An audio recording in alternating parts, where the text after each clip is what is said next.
Hey guys, welcome back to World of Warships. Today we're taking a look at the Prins van Oranje. Again, apologies for pronunciation, not my strong suit, but we're taking a look at this new Tier 10 Dutch cruiser. This is going to be available for steel only during this upcoming event. That's it so far. Maybe later on they're going to announce something, but this ship will not be moving into the armory for steel. This is just in this event. And it is still going to be for steel, for 36,000 steel. The George Hoffman as well is only available during this event for steel. So a little disappointed to see that. In fact, very disappointed to see that. I don't like these extremely time-gated events, especially with such a difficult resource to acquire for most players. If you play a lot of clan battles, you're going to have a lot, of course. But most people don't have a lot of steel. But let's talk about what this ship is. What does it bring? How does it compare to the Gouden? That is the other Tier 10 Dutch cruiser. That's going to be the tech tree one with an insane legendary upgrade right now that gives it 3 airstrikes. Base of 2, of course. But this one only gets 2. There's no leg mod to increase that here. These, though, go out to 15 kilometers on that airstrike, which is going to be very nice for such passive games. However, they are very difficult to use. They have a very long lead time. It's a 17.5 second lead time, where the Gouden is around 14.5 seconds. So you have 3 seconds longer to lead these airstrikes, and the Gouden was not easy already. But that extra range is very handy. Alongside that extra range, you have better bomb damage as well. 8,500 damage per bomb rather than 6,800. So a nice increase there. And you have a few more bombs in your attacking flight. The total up to 84 bombs from 72 on the Gouden. Although I think that's to counteract the slightly larger reticle size. It's the same width, but the height, I suppose, of the box is a little bit bigger. So probably the density is around the same. And if you're wondering, also, the pen has been increased as well to 46 millimeters. That's important. We get over a few thresholds there, 40 millimeters, but most importantly, 38. We see that on a lot of American battleships. And I think you see what ship is stopping behind an island and is busy trying to strike someone with their hybrid planes. This is almost never gonna happen, okay? But hypothetically, how much damage can these do? Let's find out here. Very long lead time. You notice we are losing some planes as well, so you will not have the full drops on most people. Yeah. You need to avoid this one. Fortunately, there's time to avoid this. This isn't like a carrier strike where he clicks on your forehead and there's no way to dodge it, really, unless he messes up. This is a airstrike you can actually avoid, and you have to avoid this airstrike because it's going to do so much damage. 46 mil pen means you're basically going to be full penning most ships in the game. Notably, there's a certain battleship line that was introduced recently that you will not be penning. I'm a little surprised by that. Usually we see Wargaming increase the armor or some sort of bonus on battleships or something like that, or destroyers or cruisers, and then the next ships to release are pretty good counters to that line that was just introduced that was rather powerful. So I'm surprised we didn't get up to 51 mil pen on this, but maybe that would be a little bit too much. Although considering how difficult it is to lead these bombs, maybe it wouldn't have been quite so bad. Although still not great. I'm not a fan of airstrikes, obviously. I don't like planes in this game. We all know that at this point. Subs we're not a fan of either. These are at least less bad compared to especially the Gouden bombs, certainly less bad than carriers. You can at least avoid these, which I do like. And more importantly, when it comes to playing this ship, you are more incentivized to use your main guns, especially considering Gouden's leg mod. You essentially want to push up to an island and then just drop bombs on people. Which is kind of a funny play style when you're the one playing it, but it's not very fun to play against, certainly when you can div these things. Maybe limiting the amount of hybrids or airstrike ships in a div, similar to how we limit the number of carriers or subs in a div. Is there a sublimit? I actually don't know, but certainly carriers, there's a limit. Would be good, Wargaming, if you're listening. Maybe think about that as an option to avoid some of these very, very frustrating divisions to fight against. I think that would be a nice improvement. But the guns, let's talk more about these guns. 234mm guns sounds a lot like Goliath, doesn't it? Not quite the same here. We don't quite have the same alpha damage as a Goliath, but there are some benefits as well, since we do have a much better reload and much longer range. That's really, really key here. 18 kilometers of range base, where Goliath gets 16.8 on similar-ish guns. Howden gets 16.5 kilometers of range, so we see that this ship has the ability to play at these longer ranges a little easier, even stock. And it allows it to take reload mod instead of range mod. So when we're looking at the DPM here, where it's very similar to the Howdens in HE DPM and pretty similar in AP DPM as well. Slightly worse HE DPM than a Goliath, but a little more AP DPM. We at least get to run reload mod. So in practice, it's actually going to be quite a bit better thanks to that ability to run reload comfortably in the high tier meta these days. We all know how passive it is, and this ship does fit that rather nicely. But I do think the HE shells are quite a bit worse. In fact, they have 3200 alpha on the HE, which isn't too bad, but Goliath guns have 3850. Howden has 3900 on that HE alpha as well. So your individual salvos might not feel quite as impactful as Goliath for sure.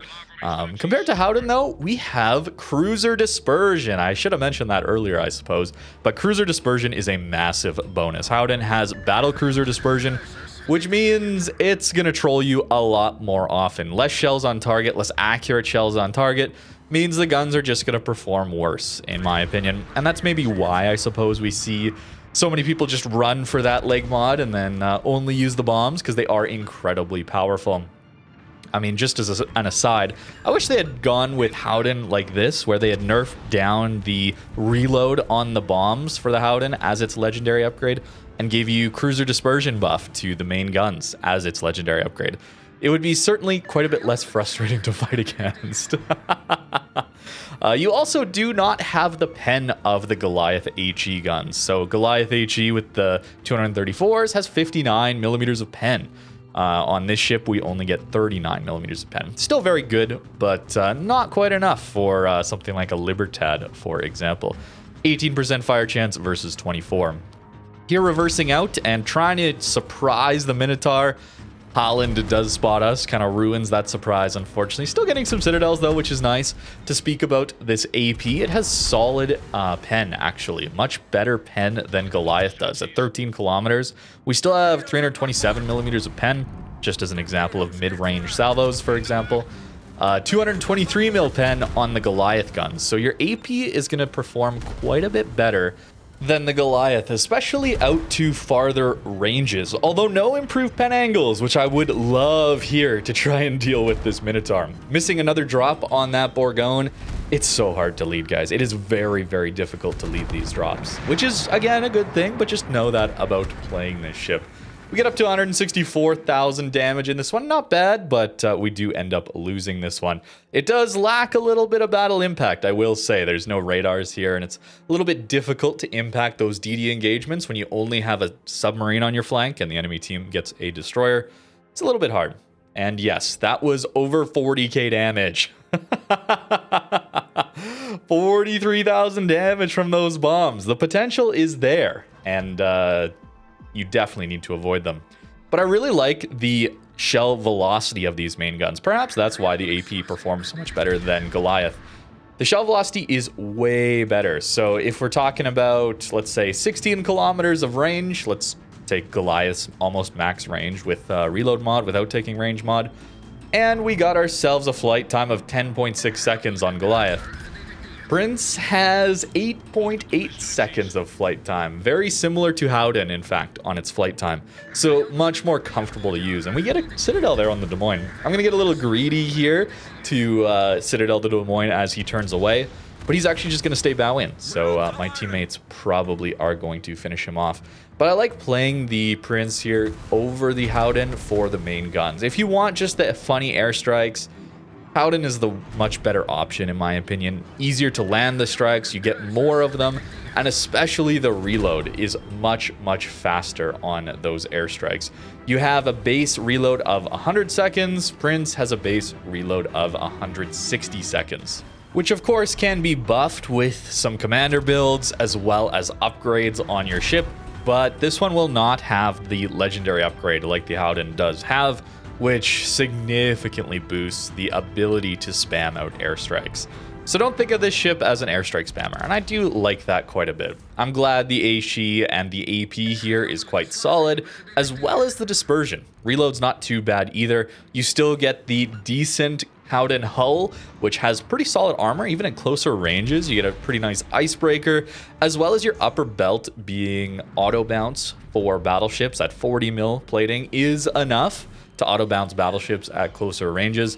So you can get into the thick of things and push up with it, as well as be at longer ranges and still be pretty tanky in a kited position like this. Although I will say that your deck armor is only 30 millimeters, so at longer ranges you will get overmatched by 457s, of course. And there's a few other changes we should talk about. This isn't just a Goliath type of gun, slightly tweaked on a Howden hull. There are a few changes to the Howden as well, the heal being a big one here. One of the strengths of Howden is that you have that 40-second heal cooldown, where the Prins gets its 80-second cooldown base, so really quite a bit worse on the healing front. Thankfully though, this ship does take cruiser fire duration, where Howden has those extremely long duration fires. I forget if it's battle cruiser or even battleship fire duration, but the fires last quite a bit longer on Howden, and it's compensated, I suppose, with that faster cooldown heal, but it's nice to not eat that full duration fire. And 80-second reload heals isn't too bad, especially on a ship with relatively good concealment. That, of course, is exactly the same. Concealment, acceleration, speed, rudder shift, turning radius, all the repair characteristics for pens or citadels, torp protection, it is all the exact same as the Howden. Similar is the anti-aircraft as well. It's going to be the exact same as Howden, which means it's pretty solid. Certainly running defensive fire and a hydro is nice to have, the two options there. You don't have to decide between them. You just run both stock. That's a very nice thing to have, especially for dealing with subs as well as carriers. Subs for hydro, and then carriers, the defensive fire can help. Not always, but it can help. Unfortunately though, much like Howden, we do have the ship-based ASWs, so no planes for us there. Our planes are the HE airstrikes, which will do a ton of damage to subs if they're on the surface, but yeah, we don't have the plane-based ASWs, which is disappointing. It is something that I wish all ships had as a way to reasonably deal damage to subs at range. It's a downside of this ship, as well as Howden, but at least you do have the hydro, and I guess just don't push a sub. It's not great advice, I suppose, but that is the advice. Just run away from subs when you don't have teammate support, I suppose. Getting range on this Tennessee for the bombs, which are a bit of a waste at this point, but still, I do really like the extra range on these airstrikes. Certainly allows you to play in some of these games where you don't spawn on a flank with a lot of good islands to push up to, or the games that are just more passive at high tier. We've got those super ship games, of course, where we play a little bit further back. It does mean this ship can take advantage of its airstrikes in those situations. But anytime you're at closer ranges, yeah, it's just going to be worse than Howden when it comes to these airstrikes. You do need to make use of these guns, these much improved guns, a lot more. I do enjoy them quite a bit more than Howden. That is one of the weak points of that ship, in my opinion. You know me, I really don't like the battle cruiser dispersion table. Not a fan of battle cruisers personally, and Howden guns certainly feel like that as well. Certainly you do play that ship just for those airstrikes, at least in my opinion. I would like to see... I like guns that are more accurate, I suppose, if I'm going to be focusing on them. So having this more accurate version, I think I would prefer to play this over Howden, personally. Even though it is funny to do the airstrike gimmick on Howden, it just feels bad, man. After doing it for like, it's just enough. You've just had enough of it. It's funny the first few times, but I don't know. I don't feel like it's all that engaging. And certainly this one still has the airstrikes, but they're a bit more of a challenge, which is nice to have. And it's not the primary focus of the ship, which I also like quite a lot. Satsuma here, damage controls our fire, and is a perfect opportunity to use these airstrikes, right? This is the battleship damage controls. We wait for that. He even uses his F key for better dispersion, so we know he's probably going to turn to use all of his guns while using that F key. He wouldn't want to waste it. So that gives us an indication of where that ship is going, and that should allow us to get a decent drop in on him. Iowa broadside, and that is Citadels. That pen is very nice for dealing with battleships at closer ranges, as well as our icebreaker here. We get a 10,000 damage hit and another fire on that Satsuma. Feels very good. AP into his superstructure still does over 5k damage. The AP here is very, very solid. The HE can do some kind of anemic salvos at times, I guess. Certainly if you're not penning, it won't do much. But I was pleasantly surprised with how this AP was performing outside of the pen angles. Anytime you're dealing with an angled cruiser, yeah, you just want to go to that HE. Svea here caught a little bit too broadside to us. We got a rear turret available to us. And we do manage to finish off the Iowa through a ram. I was trying to avoid it, but did not do a great job. And we get the Svea as well. And then our drop will land on the Satsuma, but 6 shatters this time. Yeah, we weren't able to hit the portion of his ship that we could pen. So even with that improved pen, getting up over 50 would have been a big deal for this airstrike. And only 46 means some of these battleships will not take full pen damage, which is kind of the whole point of this thing. The higher alpha damage and the higher pen on this ship in return for much longer reloads, much worse DPM than Howden, as well as a longer lead time. For example here, Ohio turning in. I think he's going to turn in a little bit, maybe to angle to a Yamato or Monty shot, and then turn back to shoot all of his guns. And he just continues to turn. So we're going to miss basically everything here. It's very hard to lead. Maybe I'll get more used to it if I play the ship more, but hey, we still land 3 bombs. And it does like 8k damage or something like that. It's still really good damage. So I guess the increased reticle size is helping us out there when we do end up missing. Here's an example again where Ohio pushing in at closer range this time, even at 7 kilometers, it's still 17 and a half or a little more lead time on these airstrikes. It is difficult to lead these airstrikes, man. That is going to be the real pain point of playing this ship. Certainly most ships will be able to traverse their entire rudder during your strike time, so for the most part, you need to be predicting people. It's a lot like firing your battleship guns at targets outside of 20 kilometers of range. That's what it feels like a lot to me. It's less about aiming for where they're going to be. It's more about what do I think they're going to do to dodge my salvo or my airstrike. That's kind of what you have to be thinking about. Nice strike in for over 10,000 damage and a fire on that Ohio. Still very good. 5 full pens there. That was a decent salvo into the superstructure of that Marseille.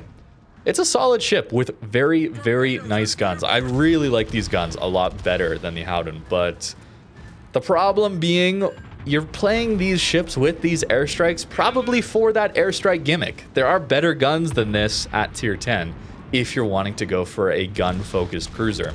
So if we're keeping that in mind, then Howden just has the better bombs and other cruisers have the better guns.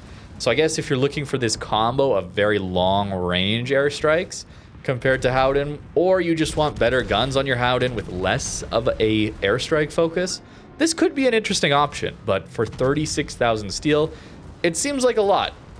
Although it is going to be a rare ship, I suppose. No clue what Wargaming is intending to do with this distribution method after this steel event. Certainly we'll take a look at the Hoffman later on. Probably tomorrow's video we'll take a look at the Hoffman just to see what that one's like. But very expensive event, and certainly sad to see that they won't be allowing us to get these ships later. At least not announced how we'll get them later. Maybe they'll come back, who knows, but they don't announce, when they don't announce it, I assume that it's going to be gone for quite some time, much like the dockyard ships really don't come back at all, really. And it's a little different than some of those web events, like something like a Brisbane, for example. There's a few others that we've had that are web-based events like that, grinding them out. Tennessee, I suppose, was a recent example of that. Those typically come back like a year later, I would say, for some type of in-game resource. It's a little different. Laria, I guess, was an option like this in a Steel event and eventually did come back. But I think that was announced Laria was coming back as well. This one, they haven't said anything. In fact, said that it's exclusive to this event. So I'm a little concerned about that if you're looking to actually get this ship. Then you'll have to just get it while this event is live if you want it. As for the build that I was running on this thing, I just went with a very basic commander build here. Didn't go for anything too special. Really liking focus fire training, of course, for that aircraft prep time, the airstrike armament reload time specifically. 15% here. A little bit better demo expert here for our HE shells. That's less for the bombs. It's more for the shells here. The base is 18%, I believe, on these HE shells. So quite a bit lower than Goliath's 24%. That's why I've been comparing to Goliath and Howden in this video. It's kind of Howden with Goliath guns-ish, but there are some differences, so I hope that makes sense. As for the upgrades here, running Airstrike mod means we're quite sluggish. They're recommending propulsion mod here in the kind of recommended upgrades, and I can see that because these airstrikes are difficult to use, so maybe buffing them is not as good as buffing just the base output of our ship. Certainly 14.1 second reloads with reload mod on these guns is very, very solid, especially that AP does very, very nice damage and has good shell velocity as well. It's nice to have good shell velocity on these 234s. It's one of my main complaints when I'm playing Goliath is just, sure, it lives for a long time. The HE slaps people, but the lead times are tough, whereas this ship, it is quite a lot easier. 10.8 kilometer detect is very, very nice. On the Howden here, we do get 10.3. I should have mentioned that. It's a slight change. The other maneuverability stats are going to be the same here, as well as the AA. And looking at the armor as well, it's pretty solid. At closer ranges, 40 mil icebreaker, 40 mil upper belt. Very nice for bouncing battleship shells. We get a bit of turtleback, but it's only 25, so battleships will be overmatching through that. It's really effective turtleback against cruiser shells is how you should be thinking about this. Otherwise, we do need to be angling. I mean, our bow citadel is really protected here, so if we're angling properly against battleships, their AP will overmatch here and do full pens, or maybe at longer ranges, overmatch your deck armor if they're 457s. 430 as well on the Republic. We'll get through this too. But at closer ranges, this is where your armor really starts to shine. You want to be avoiding more of those shells at longer ranges, and this does not a great job of that, especially when you're going for those airstrikes, which you probably are. A little bit less so on this ship, which I do like. So for 36,000 steel, I think that's a very expensive steel ship. There's some other great options available for steel that are potentially more interesting, depends on how you want to play. The unique gimmick here of this ship being the airstrikes, it just has a better version available in the tech tree. Even stock without the legendary upgrade, Howden has better airstrikes, if that's what you're after. And certainly the time spent grinding for steel, you could grind for research points and grab the legendary upgrade for that ship and have much, much better airstrikes. So this one is just okay, I would say. It's an expensive event, and it's going to be a ship that who knows if we'll ever be able to buy it again, unfortunately. So I hope they bring it back at some point. I'm not a huge fan of these very exclusive ships, as you all know. So I hope they will bring it back. That would be my feedback. Bring it back somehow. Bring it back for steel again. Just put it as a regular steel ship. We don't need to have these such time-gated events, or at least the fear of missing out. If you at least tell people it's going to be available later, then I'll be much more reasonable about my criticisms of these situations. But that's going to do it for today's video. Let me know what you think in the comments down below. Are you going to get this thing? Thank you very much for watching, and have a great rest of your day.